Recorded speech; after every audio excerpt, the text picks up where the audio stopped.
my dad said. "You're nothing but a leech, just like your mom." At my graduation dinner. I smiled and said, "Cool, then you'll never see a dime of my salary." And then he turned pale. It was supposed to be a celebration. We were at the Sycamore Club, a formal, expensive spot my stepmother had insisted on for the occasion. Graduation dinner. My name had just been called 2 days ago, summa cum laude in computer engineering, full regalia, the whole 9 yards. I'd shaken hands with the dean and walked off that stage with a full-time offer from Solon Dynamics waiting in my inbox, starting salary in the mid-six figures, stock options, the works. Everyone at the table smiled and clinked glasses. My stepmother, Donna, beamed like she had earned the degree herself. My cousins, aunts, and uncles kept nudging each other about how he's the first in the family to graduate from an Ivy. My younger half-sister, Rachel, gave me a polite but distracted smile as she scrolled through her phone. And my dad, Stephen, sat at the head of the table like a stone statue. His smile didn't reach his eyes. It never did. I'd seen that same cold curve of his mouth when he told my mom, years ago, that she'd never survive without his money. That same look when he told me, at 13, that crying solves nothing, so man up. The waiter brought dessert, some overpriced chocolate tower, and Donna tapped her wineglass to propose a toast. "To Thomas," she said, all sugary and rehearsed. "For proving everyone wrong, and for being the smartest, most hard-working young man I've ever met." I could almost see my father's jaw tighten. He raised his glass with the same calculated motion he used in business meetings, controlled, performative. "To Thomas," he said. "Though he didn't do it alone. Let's not forget the support that came from some family." He looked directly at me, then added, "Unlike his mother, who only taught him how to take." The table fell silent. A tight, ugly hush stretched between all 12 people. And then, with a mocking smirk, he said it. "You're nothing but a leech, just like your mom." I stared at him. The words didn't sting, they should have, but instead, something inside me just snapped into place. I'd waited years for this moment. And now that it was here, it felt almost scripted. I leaned back in my chair, took a slow sip of my water, and smiled. "Cool," I said. "Then you'll never see a dime of my salary." And just like that, Stephen Langford turned pale. You could hear a fork clatter onto a plate. The silence was almost cinematic. My Aunt Margaret cleared her throat like she wanted to defuse the tension, but didn't dare. My dad's eyes narrowed. "Excuse me?" he said too calmly. "What did you just say?" I didn't flinch. "You heard me," I said, still smiling. "Not a dime. Not a dollar. Not a cent. You can go ahead and cross me off whatever mental ledger you've got." He sat back in his chair, arms folding slowly. "You think you're untouchable now, huh?" he said. "Because you landed a job? At some tech company?" "Solon Dynamics," I replied evenly. "Head of Systems Architecture. Starting in 2 weeks. Full autonomy on project design and a bonus pool most people would kill for." His lips twitched into something like a sneer. "And you really believe you got that on your own?" That's when I took out my phone. I didn't even have to open anything. The screen lit up with a familiar document, a scanned copy of an email I wasn't supposed to see. My fingers hovered over it, and for a second, I debated saving this for later. But no. I tapped it open and rotated the phone so the screen faced the table. "This," I said, "is the email you sent to MIT admissions when I was 17. You used a burner account. Posed as a concerned teacher. You said I plagiarized my essays. That I had discipline issues. That I was unstable." My Uncle Patrick leaned forward to squint at the screen. Donna gasped. Whether at the revelation or the fact that I had it, I couldn't tell. I turned the phone around and kept scrolling. "Here's the digital trail. Same IP address you used when you updated your LinkedIn. Rookie mistake, Dad. Really sloppy." He opened his mouth, but no words came. And then I pulled out the other thing. A manila envelope, thick and slightly worn. "You remember this?" I said. "This is the stack of court orders and correspondence my mom kept." The ones from when you refused to pay child support for 5 years. You had the money. But you lied. Claimed bankruptcy. Meanwhile, you bought a boat. Donna blinked. Stephen, what is he talking about? He looked at her, then at me, and for the first time in my life, I saw it. Fear. He knew the dam was breaking. I leaned in slightly. You tried to make me small. You did everything you could to keep me under your thumb. But guess what, Dad? I kept the receipts. His hand twitched slightly, an old tic he had when he was caught in a lie. But this time? There was no lie coming. Just silence. And the sound of the rest of the family realizing they never really knew the man sitting at the head of the table. My father straightened in his chair, that old corporate posture kicking in, the kind meant to intimidate. You think parading old documents makes you righteous? He said. That makes you vindictive. Petty. I laughed, just once, quiet and short. Funny, I said. You sabotaged my future, lied in court, and publicly insulted my mother, and I'm the petty one? The words hit hard. I could feel the air shift. My cousin Sarah pushed her chair back slightly. My grandmother, bless her, had gone wide-eyed and pale. Still, my dad kept pushing. You don't know the full story, he said. You only have her version of events. No, I said, calm again. I have the court's version. The state's version. I have the judgment where the judge labeled you woefully negligent. The bank statements. The appeals you lost. Want me to keep going? He glanced around the table, and I could see it. His world was cracking at the seams.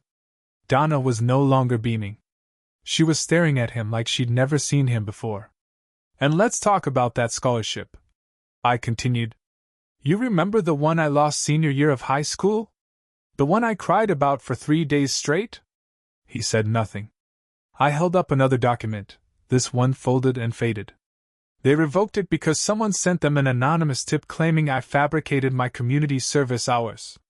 Want to guess who signed into my student account 3 days earlier from your office IP? Now the entire table was silent. Not shocked, just stunned. The kind of stun that comes from realizing you've been sitting next to a stranger your whole life. You told me I'd never make it, I said, my voice low but steady.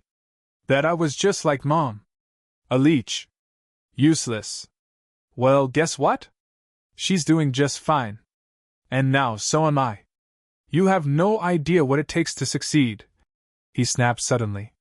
His mask cracked, and the room jumped at the sound. You think a job offer makes you a man? You're still just a boy with a grudge. No, I replied, standing slowly. I'm a man who survived you. That line stopped him cold. I looked around the table. For years you all believed him. Took his side. Let him rewrite the story while I kept my head down and worked. I was the quiet kid. The too sensitive one. And yet I'm the only one who did the work to dig out the truth. No one spoke. Even Donna looked down at her plate. Then I reached into my blazer and pulled out one final envelope, the heavy one.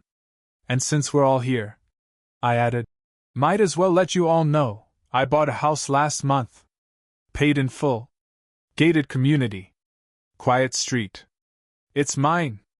I turned to my father. And I made sure legally you can't ever step foot on the property. Not now. Not in 20 years. Not even if I'm dying. His face went white. Truly white. That's when it hit him. This wasn't just a public humiliation. This was the end. You ever watch a man fall apart without saying a word? That was my father, sitting there in his tailored suit, face pale, hands gripping the arms of his chair like they could anchor him to a reality that was already slipping away. For years, he ruled every room he walked into. At board meetings, family barbecues, even the kitchen table, his voice was law. But now, he looked small. I placed the deed envelope gently on the table. It's already notarized. Lawyer's signature. I even named it in my trust. There's a clause that voids any attempt to transfer ownership if it ever benefits you, even indirectly. He opened his mouth, maybe to deny it, maybe to beg, but nothing came out. Just a shallow breath, The kind you take when everything you feared has arrived, right on time. My uncle, who had stayed quiet the entire evening, finally said, "Stephen, is that true? You forged that email? Lied to a scholarship board?" Still silence. Donna spoke next. Her voice shook. "You told me the child support thing was a misunderstanding. That she took you to court out of spite. You said Thomas's mom was unstable. You said she poisoned him against you." I met her eyes. She never said a bad word about him, not once. I formed my own opinions the day I was old enough to understand why the lights were off in winter while he drove a Lexus. Donna turned to my father again, but this time her eyes weren't just confused, they were disgusted. And then came Rachel. She was 17, my half-sister, the only one who ever made an effort to understand me. She looked right at him, then at me. "You knew," she whispered. "All this time, you knew what you were doing." He finally spoke. "She was draining me," he said, eyes darting around. "Your mother, she never worked, she just wanted." "Stop." I didn't shout. Didn't need to. Just that one word, sharp and final. "I watched her work 2 jobs while you went on business trips with your assistant. I remember the nights she came home with cracked fingers and still tried to help me with math homework. You want to talk about draining? You drained her of 10 years of her life." He tried to speak again, but I cut in. "This isn't a negotiation. I'm not here for your version of things. I'm here to end them." I slid the envelope across the table until it sat in front of him. I didn't expect him to open it, not really. It wasn't for him. It was for me. A symbol. Closure, pressed between thick paper and years of silent endurance. "Keep it," I said. "Frame it, burn it, pretend it doesn't exist. Doesn't matter. You can't undo it." Donna looked between us like she was watching something break she hadn't even realized was fragile. "I never understood," she said softly, "why you were always so cold to him. I thought you were just difficult. Now I see." I didn't respond. I didn't need to. Because in that moment she did see. Maybe for the first time. And Rachel, she stood. Quietly. Walked around the table, past the empty plates and frozen wine glasses, and stopped beside me. "I don't want to be like him," she said. "I want to be like you." It nearly undid me. But I kept my composure. Because the moment wasn't about emotion, it was about finality. About reclaiming a piece of myself I'd spent too many years handing over. I looked at my father one last time. He wasn't angry anymore. Or smug. Or even defensive. He just looked hollow. Like a man who'd finally realized the empire he built had no foundation. "You spent years trying to tear me down," I said quietly. "Turns out, you were just building the platform I'd eventually stand on to walk away." And with that I turned. I didn't say goodbye. Didn't pause. Just walked, past my silent aunts and stunned cousins, past the shocked waitstaff frozen near the espresso machine, past the life I had outgrown. When I reached the front doors, I stepped outside and let the cool evening air hit my face. It felt like oxygen for the first time in years. The valet asked if I needed my car. I nodded, still somewhere between the adrenaline and the quiet shock of what I'd just done. My hands weren't shaking, they were steady. My voice hadn't cracked once back there. That was the part one kept replaying in my head. Not the confrontation, not the gasps or the silence, but how steady I had been. I'd rehearsed parts of that moment in my mind 1,000 times growing up. Standing up to him. Saying the things I was too scared to say as a kid. But never once had I pictured feeling this calm afterward. The valet pulled up with my car and opened the door. "Congrats again, man," he said with a grin. "My brother goes to Stanford too. Said your name came up in some faculty talk, something about that drone optimization paper?" I blinked. "Yeah, that was me." He gave me a nod that was too casual to be fan-like, and yet too genuine to be fake. "Respect," he said, and walked off. And just like that, the weight of what had happened inside felt distant. Smaller. It hit me then, somewhere between the parking lot and the quiet engine hum of my new life. My father's approval wasn't currency anymore. For years, I lived as if every success had to be framed against his expectations. Like the only way to prove my worth was to make him say, "Well done, son." But what I felt now, what truly took me off guard, was how good it felt to not need that anymore. I wasn't driven by revenge. I wasn't even angry. I was free. She opened the door wearing her old knit sweater, the one with the frayed sleeves she always swore was the comfiest thing she owned. Her hair was shorter now, streaked with silver. But her eyes, they hadn't changed. Still soft. Still cautious. I hadn't been back to her apartment since the beginning of the semester. Life had gotten busy, and honestly, I wasn't sure how to face her with everything stirring inside me. But after that dinner? There was no one else I wanted to see. "Thomas," she said, her voice half surprise, half relief. "You didn't say you were coming." "I know," I said, stepping inside. I wasn't sure I could explain it over the phone. We sat at the kitchen table. Same table we used to eat boxed mac and cheese on when I was 10. The legs still wobbled. The sun still hit the counter at just the right angle in the late afternoon. I told her everything. Not just the dinner, or the confrontation, or the manila envelope I slid across the table like a mic drop.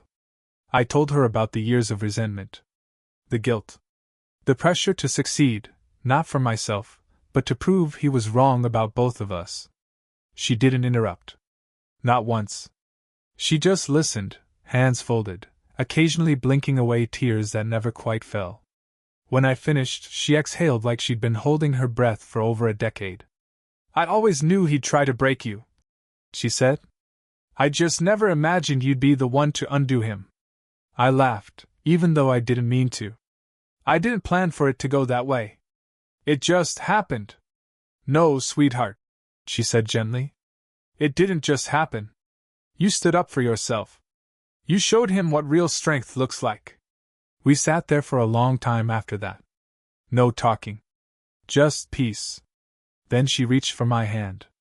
"I'm proud of you," she whispered. "Not for the job. Not even for the house. I'm proud because you did the one thing I never could, you stopped the cycle." And that meant more than any award I'd ever received. The keys felt heavier than I expected. Not because of their actual weight, just two silver teeth on a black leather fob, but because of what they represented. This house wasn't just brick and wood and modern finishes. It was proof. Proof that I wasn't what he said I was. That I could build something for myself, untouched by his shadow. It sat on a quiet street, lined with dogwoods and those mailbox flags that neighbors still actually used. I moved in the following weekend. No fanfare, no big announcement, just me, a rental truck, and the sound of freedom echoing through empty rooms. It was mine.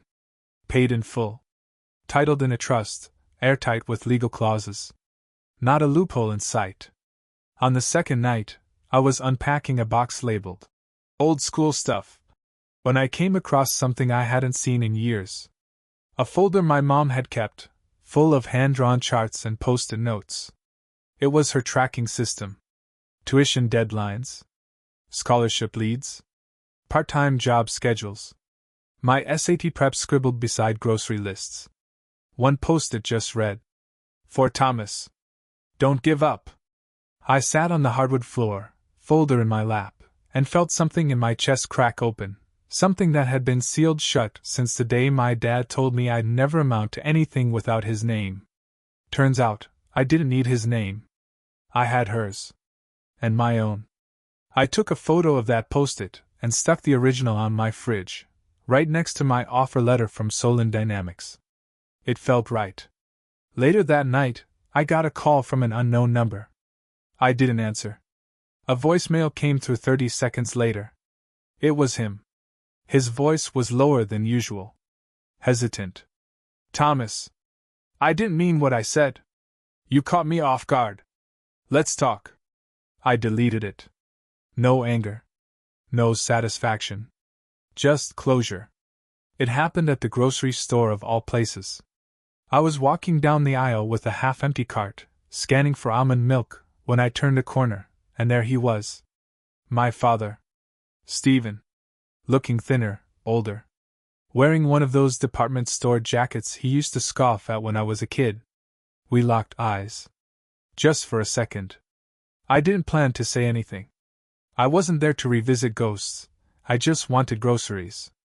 But he stepped toward me. "Thomas," he said. He sounded winded.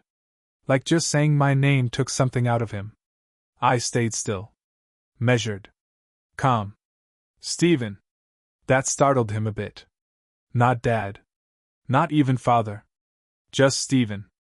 "I tried calling," he said after a beat. "I wasn't sure you'd listen." I nodded. "You were right." He swallowed. "Listen, I know I made mistakes."